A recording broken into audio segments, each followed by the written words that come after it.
لوگوں کی رگ رگ سے واقف ہوں. میں نے مدرسے بھی فیس کیے ہیں, میں نے بڑے بڑے اسکالرس کے ساتھ ٹائم سپینڈ کیا ہے. الحمدللہ آپ کے کراچی کے کافی اسکالرز ہیں جن کے ساتھ میری اپنی پرسنل انٹریکشن بھی ہے. پاکستان سے باہر اسلامک اسٹڈیز کے حوالے سے بھی گیا. تو میں نے جو اپنی ریسرچ کیا, جو میرا کرکس ہے, میری زندگی کا جو لب لباب ہے, وہ یہ ہے کہ آپ کی اللہ سے بانڈنگ اسٹرانگ ہونی چاہیے. بس اللہ کو آپ کی بانڈنگ چاہیے. وہ بانڈنگ جو ہے وہ اس صورت میں جب آپ اس کی مخلوق کے ساتھ مخلص ہیں. اللہ کو اگر صرف 5 وقت کی نمازیں, روزے, اس طرح کی عبادات چاہیے ہوتی تو اس کے لیے فرشتے ہی کافی تھے. قرآن میں آیت ہے کہ میں نے جن و انس کو فقط صرف اپنی عبادت کے لیے پیدا کیا. یہ قرآن کی آیت کا ترجمہ ہے. اب وہ عبادت, یہ عبادتیں بہت دور کی ہیں, یہ ارکان اسلام ہے. جو اصل عبادت ہے کہ آپ اللہ کی مخلوق کے ساتھ کیسے چل رہے ہیں. اللہ نے ہمیں اپنی مخلوق کے لیے بنایا. دیکھیں اللہ رب العزت کبھی کوئی ایک کام بتائے جو کرنے کے لیے خود نیچے آئے ہوں, کبھی بھی نہیں آئے. وہ بادشاہ, ان کو سوٹ ہی نہیں کرتا کہ کوئی کام کرنے کے لیے وہ نیچے آئے. انہوں نے ہر چیز کا ایک سسٹم بنایا ہوا ہے. اس سسٹم کے ساتھ پوری دنیا چل رہی ہے. اب وہ سسٹم میں سب سے بڑا جو افضل ترین عمل ہے وہ اللہ کی جو مخلوق ہے اس کے لیے جو ہے نا آپ کے دل میں جو ہے وہ ہونا چاہیے. میں آپ کے شو میں پتہ کیوں آیا ہوں, میں نے پہلے ریفیوز کیا, کچھ میں نے بہانے بھی بنائے. ٹھیک ہے, اب وہ جنہوں نے مجھے اپروچ کیا ان کا نام ہے, ان کے نام کا میں بڑا ریگارڈ کرتا ہوں.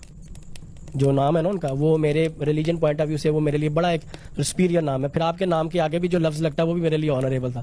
تو میں نے کہا جی میں ہر حال میں آؤں گا, جو مرضی ہو جائے, لیکن جو ٹائم ہے اس ٹائم پہ آؤں گا. پھر چاہے ساری رات بیٹھ کے ریکارڈنگ کریں تو کوئی مسئلہ نہیں ہے.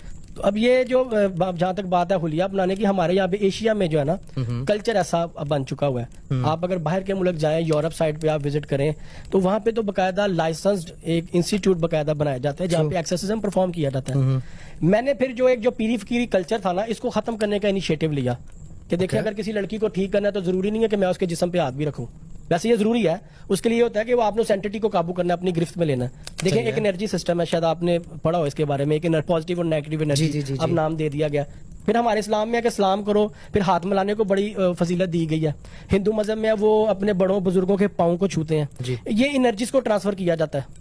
یہ انرجی ٹرانسفر سسٹم ہے بیسیکلی. آپ کو شاید اس چیز کے بھی آپ گزرے ہو یا پڑھی ہو آپ نے کہ کھانا کھانے سے پہلے ہاتھ دھوئیں. بالکل ٹھیک ہے, آپ کے جسم کے ساتھ جو نیگیٹو انرجیز ہیں وہ ختم ہو جائیں. آپ جو چیز کرنے جا رہے ہیں وہ بڑی متبرک ہے, بڑی پاک ہے, وہ رزق ہے. اگر آپ اس کو گندے ہاتھوں سے کھائیں گے تو آپ کے رزق میں بے برکتی آئے گی. ہندو مذہب میں آپ دیکھیں وہ لوگ زمین پہ بیٹھتے ہیں تو باقاعدہ ایک تشت منگایا جاتا ہے, اس میں ہاتھ دھوتے ہیں, پھر کھانا کھاتے ہیں, کھانے کے بعد ہاتھ دھوتے ہیں. میں اس میں یہ نہیں بات کرتا کہ میں کسی ریلیجن کو پروموٹ کر رہا ہوں, لیکن جو جس مذہب میں جو اچھی بات ہے اس کا ذکر کرنا چاہیے. تو ان میں بہت سی ایسی چیزیں ہندوؤں میں جو ہمارے مذہب کے عین مطابق بھی ہیں.